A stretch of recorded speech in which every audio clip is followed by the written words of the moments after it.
Ya. Buenas tardes. El día de hoy tenemos el honor de entrevistar al doctor Renato Huarte. El fin de esta entrevista es conocer más acerca del trabajo de un investigador y todos los procesos que necesitamos seguir para tener una investigación exitosa. Doctor, ¿usted qué considera que es un investigador? Pues un investigador es una persona que logra identificar algo que es de su interés y que también puede llegar a ser de interés de otras personas y que tiene una metodología, una forma de aproximarse a eso que le interesa y que también puede llegar a ser del interés de más personas. Gracias. ¿Y qué cualidades cree que debe de tener? Pues para empezar debe ser crítico, es decir, partir de las cosas saber que siempre tenemos creencias. Por otro lado debe ser curiosa, y debe ser tenaz, porque a veces lo que uno busca no es tan fácil. Características, debe ser metódico por un lado, es decir, a veces podría ser contradictorio, porque hay investigadores muy metódicos pero que no están dispuestos a que ese método que él o ella busca seguir se salga tantito. Entonces lo que tiene que hacer es siempre estar dispuesto a ser crítico, pero a la vez ser metódico o metódica. Gracias. Y bueno, ¿por qué es importante la investigación? Pues hay muchas formas de entender cómo hacer investigación, es decir, cuando estamos haciendo un trabajo para la escuela, cuando de pronto en nuestra colonia decimos, bueno, ¿cómo será la mejor forma de organizarnos? Eso también podría llamarse investigación. Sin embargo, la investigación académica es pues básicamente una forma en la que nosotros podemos aproximarnos a algo que nuestra sociedad hoy en día pues no sabe o no sabe bajo esas circunstancias. ¿Y cómo fue su formación como investigador? Pues no sé si propiamente nos forman solo como investigadores, pero pues yo empecé, digamos, en mi primera licenciatura, que fue la licenciatura en pedagogía. En ese entonces solo llevábamos iniciación en la investigación pedagógica y pues con el tiempo yo me fui enfocando más a un área teórico, histórica, filosófica, y fui descubriendo algunos otros aspectos, porque no es lo mismo investigar una idea, un principio, un periodo, un personaje, que por ejemplo estudiar, nada más por decir algo, las causas de reprobación en una secundaria. Entonces, digamos, para el hecho de elaborar una tesis en el área de teoría pedagógica a mí me permitió ir viendo cómo se trabaja y cómo se investiga con conceptos. Pero bueno, ya cuando estudié la segunda licenciatura que hice, que fue filosofía, y con la maestría y el doctorado, pues fui acotando también cómo hacer esto a partir de una investigación teórico-histórico-filosófica. Aunque también, por ejemplo, me he percatado que por ejemplo, hice una especialidad en antropología, y en antropología las cosas funcionan de otra manera. Y bueno, pues hice una estancia de investigación donde trabajé con un antropólogo de la educación, en donde por ejemplo me decía, es que tu formación filosófica te estorba. Y yo decía, ¿cómo que me estorba? Entonces por ejemplo me decía, a ver, ¿cómo vas a hacer una entrevista, no? Entonces yo decía, ¿qué es un educador? De hecho, si te das cuenta, tu primera pregunta fue filosófica. Ajá. Vas a decir que es un investigador. Ajá, y entonces eso obliga a la gente que no tiene una formación conceptual, lo obliga a ponerse en un papel muy difícil. Es decir, si tú vas por el mundo y de repente dicen, ¿qué es un ser humano? Es como difícil, ¿no? Y en cambio la antropología te ayuda a entender que todo, o sea, por ejemplo, hacer preguntas más de tipo, ¿qué hace un educador? O ¿quién consideras que es un educador en la historia de tu país, ¿no? Y entonces, ¿y por qué? Como hacer las preguntas de otra manera que no obligue. Y entonces eso también es parte de un proceso de investigación que yo creo que nunca para, sino que siempre vas aprendiendo otras formas. Muchas gracias. Voy yo. ¿Cuál considera que ha sido la investigación más representativa con más peso en su carrera como investigador? Uy, pues yo creo que la que estoy haciendo hoy en día, que es justamente, tengo un proyecto de investigación de la facultad, de los que no reciben, no tienen presupuesto, que se les llama comúnmente PIFIL, Proyecto de Investigación de la Facultad de Filosofía y Letras, en donde es el Seminario de Filosofía de la Educación, y lo que nosotros hacemos es pues ir abordando diferentes temáticas, y el tema que hemos estado abordando en los últimos 2 años es cómo se configura una tradición de filosofía de la educación, qué elementos hay, cómo se establece, cómo se conforma, cuáles son sus límites, qué queda dentro y qué queda fuera. Entonces eso nos ha llevado a tener diálogo con otros investigadores de América Latina, entre otras cosas. Entonces pues podríamos decir eso, y ya después inscribimos un proyecto ya con presupuesto, y por ejemplo pues esperemos que pronto salga un libro al respecto. Interesante. Bueno, continuamos. ¿En qué se basó para elegir el tema de investigación, o en qué se basa? Sí, ¿en qué se basa? Pues a veces decimos que no es que uno encuentre el tema de investigación, sino que el tema de investigación lo encuentra uno. Nosotros hicimos el tercer Congreso Latinoamericano de Filosofía de la Educación aquí en la UNAM, aquí en esta facultad, en 2015. Y parte de la temática era ver si la región tenía una tradición latinoamericana.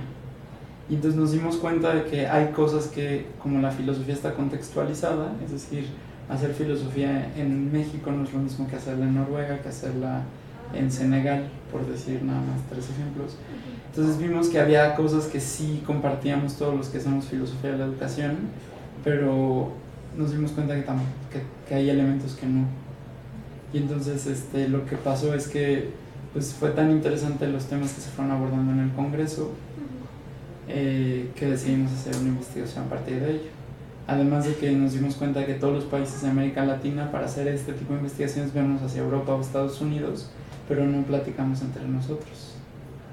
Entonces cuando de repente, eso es lo que, pero no, ¿qué hacen en Brasil? Pues nosotros hacemos esto y tenemos reuniones así, y así hacemos investigación. Y era como, ¿y ustedes qué hacen, no? Pues hacemos esto, y entonces empezamos poco a poco a darnos cuenta de que es en un tema de investigación, es decir, cómo están construidas y constituidas ciertas tradiciones de investigación, o en este caso, filosofía de la educación. Muchas gracias. Bueno, ¿y a qué dificultades se enfrenta en el proceso de investigación? Pues una es que son todas las cuestiones de infraestructura, es decir, a diferencia de los institutos en las facultades, pues no tenemos las mismas condiciones de trabajo, es decir, nosotros en general somos profesores y tenemos que dar clases, cosa que también es muy importante, pero a veces, por ejemplo, la biblioteca no funcionaba como tenía que funcionar, hasta el día de hoy, y esto espero que no llegue a otros lugares, pero tienen unos libros perdidos. Entonces, cosas como esas, hasta por ejemplo conseguir un cubículo fue una cosa muy complicada en un principio. O sea, ¿por qué un cubículo? No un cubículo para mí, sino para un lugar donde estuvieran la computadora, los libros. Aunque pues lo que hacemos en las facultades también es hacer investigación. Y luego pues los propios gajes del oficio, ¿no? Es decir, cuando tú sabes algo, pues es muy fácil. O sea, es decir, por ejemplo, tú sabes, no sé, ¿cuántos peceros tomo para llegar aquí? Pues sí, te puedes ir, tomar pecero, metro pecero, puedes hacer tarará, eso lo sabes. Pero si yo te digo, ¿de cuántas maneras puedes llegar a Monterrey? O sea, tienes que empezar como a averiguar. Si te dicen, por ejemplo, ¿cómo hacen filosofía de la educación en Costa Rica? Entonces tienes que ir viendo, contactando gente, conectándote. Pero pues eso es lo que lo hace investigación, decir, bueno, en qué se parecen, ir delimitando un marco teórico, y entonces poder decir, bueno, mira, lo que pasa es que en esto se parecen, en esto no, etcétera, etcétera, etcétera. Me voy a arriesgar a hacer una pregunta extra. ¿La creatividad juega un rol importante? Importantísimo, como yo ya comentaba. O sea, la respuesta a veces está en donde menos te la puedes imaginar. Por ejemplo, ayer me escribía, porque yo doy muchas asesorías por Facebook. ¿Por qué? Porque los amigos preguntan. ¿Por qué? Pues porque sí, ¿no? Ah, pues tú me contrataste. O sea, yo no lo veo como, o sea, yo no satanizo Facebook, ¿no? Claro que si pretenden que estoy todo el día conectado en Facebook, tampoco. Pero lo que yo voy con esto es que, por ejemplo, me decía, maestro, ¿cuántas bajas, cuántos alumnos se dan de baja en la UNAM? Y le digo, la pregunta está mal hecha. Y le digo, esto lo descubrí, no creas que yo la sabía hace mucho. Lo que pasa es que estando en la coordinación, de repente te preguntan cuántas bajas hay. Y lo que hay en la UNAM es una cosa que por reglamento hay bajas temporales. Que alguien por cuestiones económicas, por embarazos, lo que sea, se puede dar de baja un semestre o hasta un año. Pero lo que descubrí es que por el reglamento, tú lo que pasa es que no te puedes dar de baja a menos que te cambies de carrera. Entonces, por ejemplo, tú decides dejar los estudios en segundo semestre. Lo único que pasa en la UNAM es que corre tu tiempo reglamentario y lo que pasa es que tienes derecho, pero solo a cursar en extraordinario, pero jamás te das de baja. Y entonces me decía, ¿cómo? Le decía, pues es que así es la UNAM, o sea, aquí no te damos de baja jamás. O sea, hemos tenido personas que me dicen, dice, yo estudié hace 32 años y debo 3 materias. Bueno, ya le explicamos cómo es el procedimiento, pero en estricto sentido es eso. Entonces me decía, ¿puedo saber cuántas chicas embarazadas hay en pedagogía? Y le digo, no. Le digo, yo no sé, y creo que nadie en la universidad lo sabe. Lo único que te puedo decir es de los que piden baja temporal, quiénes lo hacen por embarazo. Pero si lo piden 5 al año, a lo mejor 2 son de embarazo, pero eso no quiere decir que solo 2 chicas estén embarazadas mientras cursaron sus 8 semestres reglamentarios. Entonces me dice, ya me queda más claro, entonces tengo que cambiar la investigación todo el tiempo. Es como de tango, un paso para adelante y 2 para atrás. Es decir, ¿cómo resuelvo eso? ¿Cómo puedo saber ese dato? Ir modificando las cosas, eso es fundamental. Ahora es mi turno. ¿Cómo puede alguien adentrarse en el campo de la investigación? Pues yo eso se lo tomo a uno de mis grandes profesores, Enrique Moreno, que decía, no se puede aprender a nadar más que nadando. Es decir, yo te puedo explicar, mira, levantas la mano y luego la metes y luego te está... Pero a ver, ya te expliqué, ya lo entendiste teóricamente y te echo al agua. Es que, o sea, sí hay cosas en investigación que son muy importantes, aspectos epistemológicos de cómo se entiende la verdad, el conocimiento, etc. Niveles metodológicos y niveles de herramientas o de procedimientos, digamos, más finos. Pues sí es bueno saber por qué estamos haciendo las cosas, pero aprender a investigar, investigando. Es decir, echando a perder de a poquito, teniendo pequeños temas, y de hecho esa es la idea de su plan de estudios, que después de 3 años ustedes ya hayan hecho por lo menos 3 pequeñísimas investigaciones desde diferentes perspectivas para que lo puedan llevar a cabo. Como cuando dicen que quien no arriesga no gana, algo así. Pues es que no es arriesgar, porque no es como si estuvieras apostando. Claro, estás apostando por algo, pero además una cosa te lleva a otra y otra te lleva a otra y otra te lleva a otra, desde diferentes perspectivas y lo que tú quieras. Pero entonces no es tan, o sea, ¿a qué pensabas cuando decías arriesgar? Pues también como, bueno, cuando me estaba explicando esto, yo en mi mente digo como la práctica, ¿no? Pero claro, sí, pero no, o sea, es como aprender a nadar sin mojarse. No, pues no, si a eso se refería, sí, no se puede. Es decir, tienes que enfrentarte a ello, ver dónde están los problemas. Claro que hay elementos que si a ti te han explicado antes te van a ser más fáciles. Bueno, es que hemos hablado con compañeros y hemos notado que como que a muchos no, bueno, más bien les cuesta mucho trabajo la investigación y esos temas. Entonces, ¿por qué cree que se debe eso? Pues yo creo que son ideas falsas que vamos teniendo, como que la filosofía es difícil o la didáctica es muy metódica y aburrida. O sea, no es cierto, es decir, la didáctica puede ser fantástica y la filosofía de la educación puede ser la cosa más sencilla y bueno, también a lo mejor a la vez lo más difícil. Pues yo creo que son ideas que tenemos, ¿no? Como creer que no saber por dónde, como creer que hacer investigación es seguir nada más una serie de pasos y como tú dices, ¿no? ¿Y qué pasa si en el paso 6 algo falla? Pues yo creo que más bien eso es lo divertido de la investigación, ¿no? Decir, a ver, en teoría tenemos que hacer esto y vamos a la práctica. Bueno, el 1 salió bien, el paso 2 salió bien, el 3 más o menos lo modificamos, llegamos al 4, crisis total, ¿me entiendes? Yo creo que eso eso sí es, pues arriesgarse y arriesgar a que las ideas que uno tiene a lo mejor no sean. Es decir, yo creo que la causal de reprobación en el colegio de pedagogía es que la mayoría son mujeres. Yo tengo que estar, por decir algo, yo puedo tener una hipótesis así, pero es estar preparado para yo descubrir que mi hipótesis era falsa. Y es tan investigación, o es tan válido, digamos, llegar a una conclusión donde mi hipótesis era falsa, como que era verdadera o parcialmente verdadera. Entonces a veces sí uno dice, es que yo quería que fuera verdadera, pues tú podrías creer lo que sea, pero una buena investigación es darse cuenta que yo creí algo que no es, o que yo creía algo que parcialmente es, al menos en este contexto y bajo ciertas circunstancias. ¿Puedo hacer una pregunta? O sea, cuando no se obtienen los resultados que se desean en la investigación, ¿qué pasa? O sea, ¿se tiene que otra vez reformar toda la hipótesis o la pregunta o desde un inicio? No, es que ya iniciaste, o sea, el proceso ya sucedió, la investigación ya sucedió. Puedes hacer otra investigación modificando esa hipótesis. Ajá, entonces digo, no, o sea, es que no hay correlación entre el sexo o el género de las personas y la reprobación. Debe ser otra causal. Y entonces lo que te obliga es a repensarlo, pero la investigación ya la hiciste. Ya te planteaste un problema, ya viste cómo lo vas a resolver, cómo vas a realmente ver que una cosa se relacione con la otra. Hablando de investigación empírico-analítica, es decir, cómo están relacionadas una cosa con la otra. Y esta investigación, es decir, no necesariamente hay una relación entre A y B, sino que a lo mejor sí o parcialmente o no, pero la investigación ya la hiciste.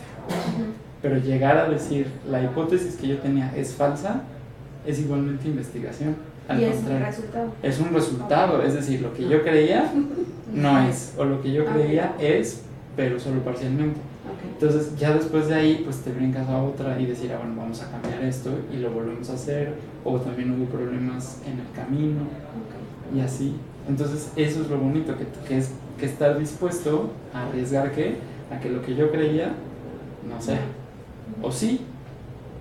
Sí, hay que tener varios, como muy, bueno, no sé si se diga tener la mente abierta para varias ideas, posibilidades. Claro, esa es la flexibilidad, porque si vamos a ir al mundo a comprobar que todas nuestras ideas son verdaderas, algo está mal, porque entonces no habrá investigación. ¿Y qué recomendaciones podría darnos ahora que estamos en proceso formativo? Pues que le echen todo el corazón y esas son horas a veces en todas las partes más que decimos de talacha, es decir, todo el diseño y el tratamiento de datos, por ejemplo, ahora que están en investigación 3 y 4, pero luego las transcripciones cuando llegan a investigación 5 y 6, todo el análisis de datos, o sea, es realmente, o sea, uno dice, ya no quiero hacer investigación, pero que digan, sí se puede, porque la meta es como tratar de ver, pero a muchos les da miedo la estadística, tú me preguntabas, ¿no? Del miedo. Como que me dijeron que en pedagogía no había números. Falso, pues, o sea, hay cosas que necesitas ver desde la distancia que solo los números te dan, pero a veces hay que acercarse porque los números pues no te permiten ver detalles, matices. Entonces cuando dices, ¿qué? ¿Tengo que comprobar eso con la estadística? Pues sí, porque tienes que correlacionar de alguna manera tus datos y ver si hay causalidades, en fin, todo eso que ustedes van a revisar. Y que si era justo como este miedo a cuando ya ves las cosas en la práctica, ¿no? Como comentaba yo, y de arriesgarse o ver ya materias en donde tú tienes que tomar como un papel más activo. Y que bueno, yo siento que a la gran mayoría nos cuesta trabajo todavía. Sí, pero pues es que si no empiezan ahora, o sea, ¿cuándo? Porque la idea es que cuando ustedes ya sean egresadas o ya tituladas, licenciadas en pedagogía, dicen, no, yo ya tuve por lo menos 3 experiencias y yo lo puedo hacer, es decir, ya me equivoqué suficiente, ya vi cómo se hacen las cosas y pues yo creo que tendrán las herramientas si ustedes le echan las ganas, si nada más van a inventarse la G cuadrada o ya saben cualquier método estadístico, como decimos el cucharón metodológico, pues no tendrá sentido. Tendrá sentido cuando uno dice, a ver, ¿por qué no está cuadrando? ¿Qué me está diciendo que tal cosa se acercan a 0? ¿Qué cosa quiere decir que está cercana a 1? Otra vez y luego, o sea, es un montón de talacha, pero va desde como entender por qué estoy haciendo las cosas, a partir de qué metodologías, hasta la parte más talachera. Por ejemplo, luego llegan conmigo a mi salón de séptimo y octavo y dicen, ¿puedo aplicar un cuestionario? Y les digo, sí. Y ya, bueno, uno está platicando con la persona que lo está aplicando y le digo, ¿y cuál es tu muestra? Si quiero hacer una muestra grande. Y entonces yo le digo, ¿cuál es una muestra grande? O sea, ¿me entienden? Y entonces, pues no ven muestreo y entonces dices que es 10, ¿son suficientes? ¿15? ¿150? ¿Todos? O sea, por ejemplo, no, o sea, tú no puedes hacer una investigación sin saber a cuánto se lo vas a aplicar y por qué se determina que van a ser 15 o que van a ser X y no Y. Es decir, no es a los que se pueda, o a veces sí se dice, se hizo la entrevista a tales porque fue la cantidad máxima posible, pero ustedes estudiarán si eso es representativo o no. Es decir, es ir y regresar de la teoría a la práctica, todo el tiempo. Y eso es lo que les dice, ya entendí lo que estaba o lo que decía el manual o el libro sobre muestreo. Por eso entonces tengo que hacer eso. Por eso se usa estadística, por ejemplo, paramétrica o no paramétrica. Y entonces otra vez, a veces así se hace la investigación. Y miren que yo no me dedico a hacer este tipo de investigación, pero sí, pues sí, igual lo mismo sucede en investigaciones teóricas. Bueno, ¿algún comentario extra que quiera hacernos? No, pues yo les deseo que no, o sea, hemos identificado que muchos alumnos se desilusionan de la investigación, no en 3 y 4, no en 5 y 6, no en talleres, sino en 1 y 2.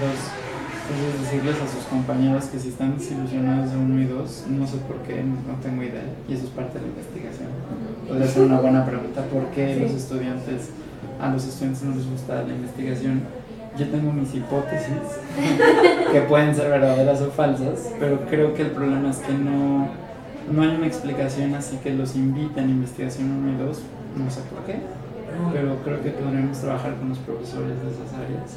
Pero si ese fue el caso de ustedes, que no sé, pues decirles que sí, que es apasionante y que se pueden dedicar a esto y que se dediquen a otras cosas. Siempre la investigación va a estar en sus vidas.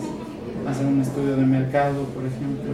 Ustedes están en capacitación en una empresa y quieren saber cuáles son las causales de tal cosa en tal empresa que trabajan, o cuáles son, por ejemplo, las expectativas de fulanito o de los visitantes de un museo en el área educativa. Van a tener que recurrir a investigación con la pena, se dedican a educación no formal también, o sea, no es solo estar adscrito a la cuestión escolar. Entonces a veces cuando se les dice esto desde muy temprano, dicen, claro, a lo que me dedique. ¿Quieren poner su kinder? ¿En serio? ¿Quieren hacer una investigación de mercado? A lo mejor ustedes no son mercadólogas, no van a ser mercadoras, pero que no les den de chivo los tamales. Okay. ¿Sí me entienden? Es que, aparte, la mayoría de la gente piensa que cuando dicen investigación en algo científico, ¿no? Como que no científico como de las ciencias duras. Ajá. Mucha gente piensa nada más en eso. Ciencias sociales, o como se dice en francés, ciencias humanas, por ejemplo. Nosotros somos humanos. Sí. Bueno, ya. No sé. Pues sí, nada más agradecerle por su atención y por brindarnos el tiempo ahora que está tan ocupado. No, con mucho gusto. Muchas gracias. Vive nada.